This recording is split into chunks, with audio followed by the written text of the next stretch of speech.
Shalom, selamat pagi untuk kita semua. Sangat bersyukur di pagi hari ini kita boleh kembali datang bersama-sama untuk mengikuti ibadah. Sebelum kita masuk lebih jauh, mari kita siapkan diri kita ambil saat teduh. Saat teduh dimulai.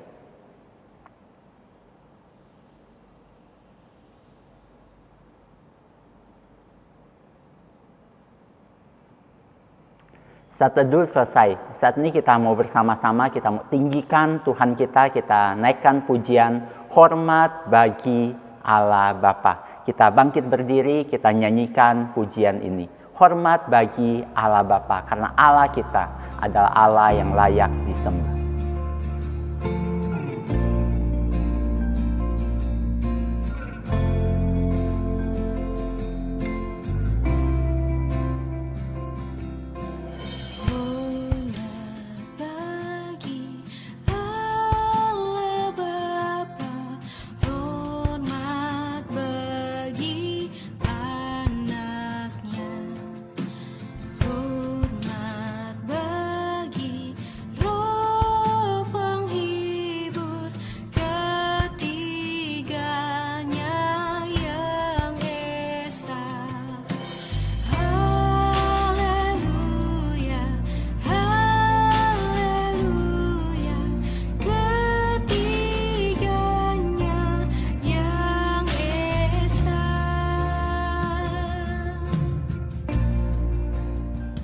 Mari kita berdoa.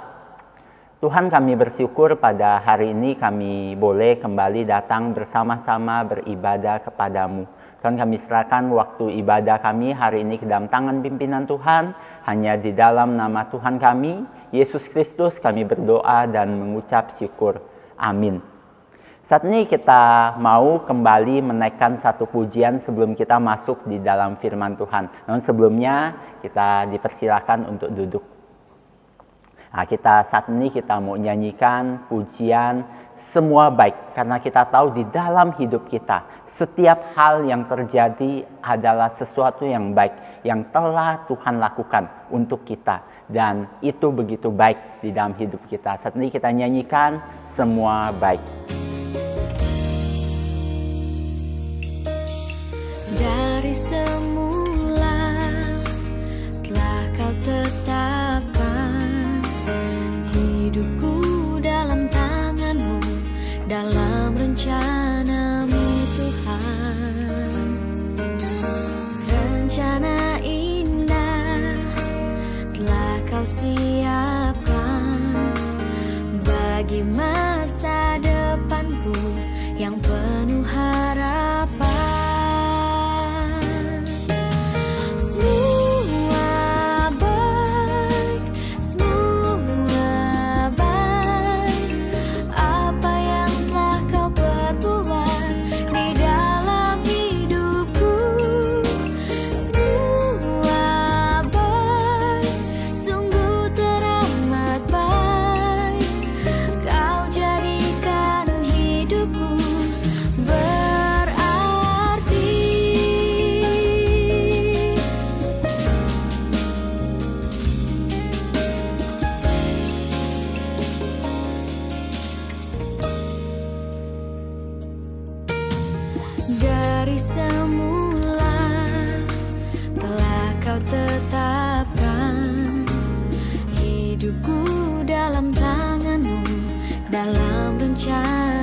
Saat ini kita mau bersama-sama, kita mau mendengarkan firman Tuhan dari Evangelis Agus Putra Kusuma.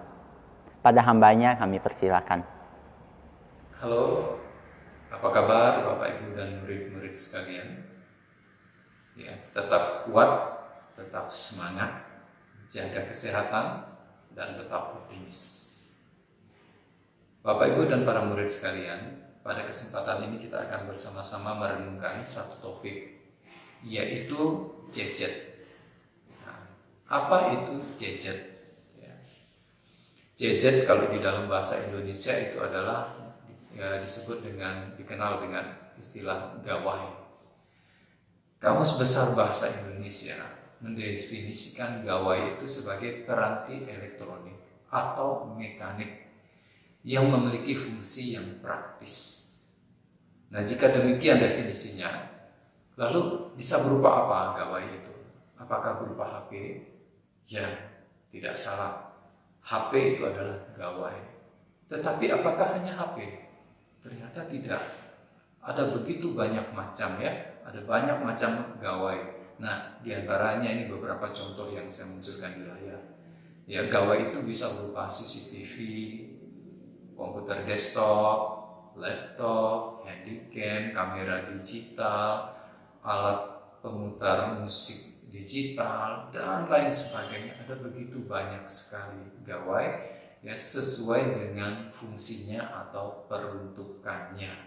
Nah, di era 5G sekarang ini ya, dunia tempat kita tinggal era 5G, dunia ini tidak bisa lepas dari gawai. Ya. Gawai ini sudah merambah ke semua sendi kehidupan manusia. Nah, dengan demikian gawai itu akhirnya merubah pola hidup, gaya hidup, budaya manusia bahkan berubah. Ya. Jadi dunia sudah begitu bergantung dengan gawai. Bahkan dunia pendidikan pada saat ini pun juga sangat bergantung dengan gawai. Apalagi di masa pandemi. Ya, ketika kita untuk aktivitas di luar dibatasi ya, sangat terbatas, kita perlu gawai supaya proses pendidikan, proses pembelajaran bisa tetap berlangsung. Nah, oleh sebab itu para orang tua berusaha dengan sekuat tenaga mereka untuk bisa memiliki gawai bagi anak-anak mereka. Dengan tujuan apa? Supaya anak-anak mereka bisa mengikuti proses pembelajaran, proses pendidikan dengan lancar. Nah, oleh sebab itu, bagi kalian ya, murid-murid yang saya kasih di dalam Tuhan, gunakan gawai yaitu dengan baik, dengan bijaksana. Kenapa kok harus dengan bijaksana? Iya, oleh karena sudah banyak kasus orang yang menggunakan gawai secara tidak bijaksana. Mereka jatuh di dalam jerat-jerat yang merusak tidak hanya fisik mereka, tetapi juga mental mereka, jiwa mereka, bahkan masa depan mereka. Ya. Gawai yang harusnya mendatangkan manfaat justru mendatangkan kerugian. Gawai yang harusnya menjadi sahabat justru mendatangkan jerat. Nah, ini yang harus diwaspadai. Di dalam satu artikel, ya, saya kutip dari satu artikel dari situs CNBC. Di situ ada satu artikel yang menarik, ya, di kolom teknologi. Di sana dimunculkan sebuah artikel tentang ciri-ciri orang yang kecanduan games online. Saya pikir ciri-ciri ini tidak hanya bagi orang yang kecanduan games online, tetapi kecanduan medsos atau aplikasi yang lainnya di gawai mereka. Nah, ciri-cirinya di sana disebutkan, yaitu yang pertama, orang itu mengalami yang namanya gangguan kesehatan.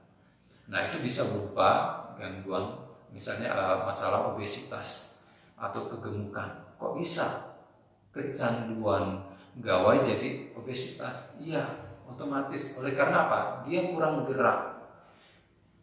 Makanan asupan yang masuk, ya, kalori yang masuk ke dalam tubuh itu tidak tersalurkan keluar. Akhirnya menumpuk, nah, mengakibatkan kegemukan. Nah, bentuk gangguan kesehatan yang lainnya itu adalah gangguan penglihatan. Ya, mata menjadi penglihatan menjadi kabur, bahkan paling parah menjadi buta. Jangan pernah anggap remeh cahaya yang keluar dari HP maupun dari laptop kalian. Ya. Ketika itu mata terpapar oleh cahaya dalam durasi yang panjang, maka itu sangat fatal akibatnya kepada penglihatan kalian. Jadi hati-hati, ya, orang yang kecanduan ya memiliki gangguan penglihatan seperti ini. Nah, gangguan kesehatan yang bentuk gangguan kesehatan yang lain adalah yaitu pada masalah otot dan persendian yang melemah. Ya. Paling parah terjadi adalah sampai mengarah pada rasa nyeri pada otot hingga mati rasa. Nah, ciri yang kedua dari orang yang kecanduan adalah penurunan prestasi akademik. Ini otomatis karena dia fokus kepada gawainya, ya, kepada hobinya, misalnya main games, medsos, sementara tugas-tugas belajarnya dia akademiknya diabaikan. Yang prioritas diabaikan, yang tidak prioritas malah jadi fokus, jadi prioritas. Ini jadi masalah. Akhirnya nilai akademik otomatis anjlok drastis. Nah, ciri yang ketiga yaitu orang itu akan menarik diri dari kehidupan sosial. Nah, ini biasanya terjadi pada mereka yang kecanduan main games. Supaya dia bisa fokus dan tidak diganggu oleh banyak orang, dia harus menyendiri, dia harus mojok, dia harus selesaikan permainannya, gamesnya, dia harus selesaikan levelnya. Padahal level kalau orang main games, apalagi games online itu tidak habis-habis, levelnya ada terus. Nah, tetapi untuk menyelesaikan dia harus menarik diri, menjauh dari orang-orang. Nah, dengan demikian akibatnya kecanduan yang berikutnya muncul, ya. Ciri yang keempat yaitu dia akan berperilaku agresif. Ketika orang tegur dia, mengingatkan dia akan spontan marah, cepat marah. Dia akan berteriak. Nah, bahkan juga ada juga yang akhirnya berdiam diri, murung, tertawa sendiri, marah tiba-tiba marah seperti itu. Nah, akhirnya mengalami gangguan mental.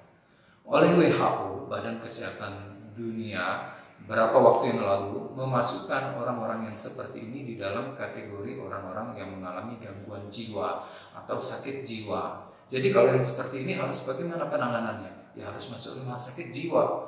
Berapa bulan yang lalu, sekitar Maret atau April yang lalu, di Cisarua Bogor itu heboh. Ada sekitar ratusan anak, bahkan remaja, bahkan orang yang sudah masuk usia dewasa mengalami gangguan jiwa oleh karena apa? Penyalahgunaan gawai. Jadi sangat disayangkan, ya.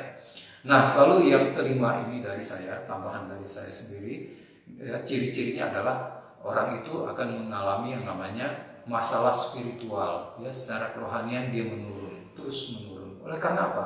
Fokusnya kepada gawai, bukan lagi kepada Tuhan. Yang minatnya secara spiritual ya, kepada Tuhan itu hilang karena lebih tertarik kepada gawai. Nah, Bapak Ibu dan para murid yang saya kasih di dalam Tuhan, jika salah satu ciri ini atau beberapa ciri ini kalian alami, hati-hati, harus waspada. Ya, berarti itu sudah kecanduan. Berarti itu sudah tidak bijak di dalam menggunakan gawai. Nah, oleh sebab itu harus cepat diatasi, harus cepat ada solusi. Nah, di dalam salah satu artikel di Halodoc, ya, saya kutip juga dari situs ini tentang orang yang kecanduan, ya, gawai. Di situ ada beberapa solusi dimunculkan, ya, untuk mengatasi kecanduan.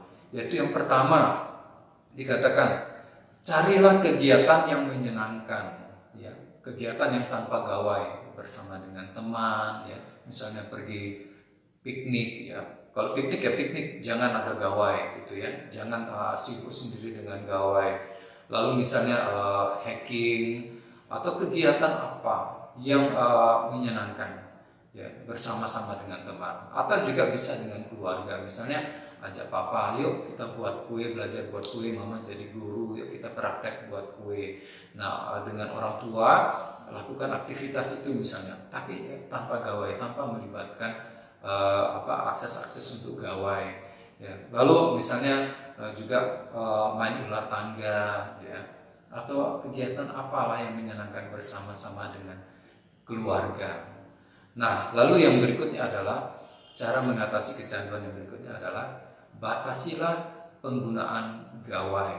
Caranya gimana? Ya harus dimulai dari satu kesadaran dan pengakuan, ya, bahwa kecanduan games atau medsos atau kecanduan gawai itu adalah salah. Harus ada kesadaran, harus ada pengakuan, maka baru kita bisa membuat batasan dalam menggunakan gawai. Jadi kita bisa menggunakan untuk hal-hal yang prioritas, bukan sebaliknya. Misalnya, sebagai seorang murid, gawai ini untuk kegiatan belajar, untuk kegiatan sekolah, untuk menyelesaikan tugas-tugas, cari informasi untuk tugas sekolah. Nah, itu jadi prioritas, bukan hal yang lain. Itu contoh, ya. Nah, lalu yang ketiga, cara mengatasi kecanduannya. Yang ketiga ini dari saya, ya, ini tidak dari situs, ya. Nah, ini dari saya, itu jalinlah hubungan pribadi dengan Tuhan, ya. Bisa juga melalui pembacaan firman Tuhan, devosi pagi, ya, atau juga bisa dalam bentuk yang lain, misalnya menjalin relasi dengan orang-orang yang secara spiritual. Kalian tahu kehidupan spiritualnya itu baik. Sekali lagi, mari jalinlah hubungan pribadi dengan Tuhan. Kalau waktu yang lalu kalian banyak menjalin hubungan dengan gawai kalian, kini saatnya jalinlah satu hubungan yang jauh lebih berkualitas, yang bernilai kekal, yaitu dengan Tuhan. Kini waktunya, sebagaimana firman Tuhan katakan di dalam Pengkhotbah pasal 3 ayat 1, untuk segala sesuatu ada masanya, untuk apapun di bawah langit ada waktunya. Kini melalui perenungan ini mengingatkan kepada kita semua dan khususnya bagi para murid, waktunya untuk kalian menjalin relasi dengan Tuhan. Milikilah satu relasi dengan Tuhan yang akan membuat hidupmu punya arti. Bahkan ketika engkau menggunakan gawai pun, kamu bisa menggunakannya dengan penuh arti. Sebab di dalam Tuhan kita punya arti. Di luar Tuhan kita tidak punya arti. Sesungguhnya di luar Tuhan kita tidak bisa berbuat apa-apa. Yohanes pasal 15 ayat yang kelima, dengan jelas di sana firman Tuhan Yesus mengatakan, "Akulah pokok anggur dan kamulah ranting-rantingnya. Barang siapa tinggal di dalam aku dan aku di dalam dia, dia berbuah banyak. Sebab di luar aku, kamu tidak bisa berbuat apa-apa." Para guru dan para murid yang saya kasih di dalam Tuhan, jadikanlah Tuhan sandaran yang sejati bagi kita, hidup kita, bagi masa depan kita. Kalau selama ini kita menyandarkan hidup kita kepada gawai kita, kini marilah kita beralih kepada sandaran yang sejati, yaitu Tuhan. Tuhan Yesus Kristus. Dialah yang akan menolong kita. Di dalam Dia kita terlepas dari jerat dosa. Kiranya renungan kita pada hari ini menjadi berkat bagi kita semua. Bijaklah dalam hidup, bahkan ketika harus menggunakan gawai yang Tuhan percayakan di tangan kita. Tuhan Yesus. Begitu indah firman Tuhan yang disampaikan oleh Evangelis Agus Putra Kusuma, di mana kita diajarkan untuk menggunakan gadget yang kita miliki dengan baik, agar semua itu boleh kita pakai dengan baik dan boleh mempermuliakan nama Tuhan. Saat ini kita mau tutup ibadah kita kembali bangkit berdiri, kita mau kembalikan segala puji, segala hormat kepada Tuhan. Kita nyanyikan Bapa terima kasih.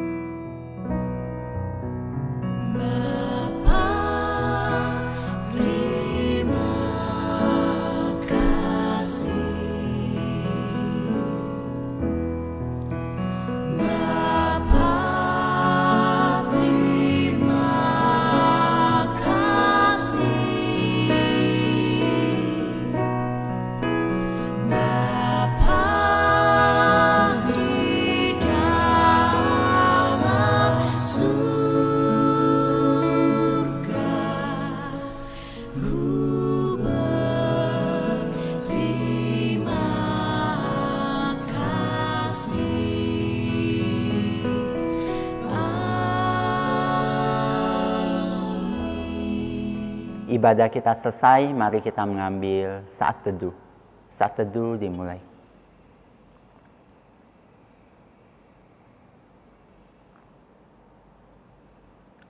Saat teduh selesai, kiranya Tuhan Yesus memberkati kita semua. Soli Deo Gloria.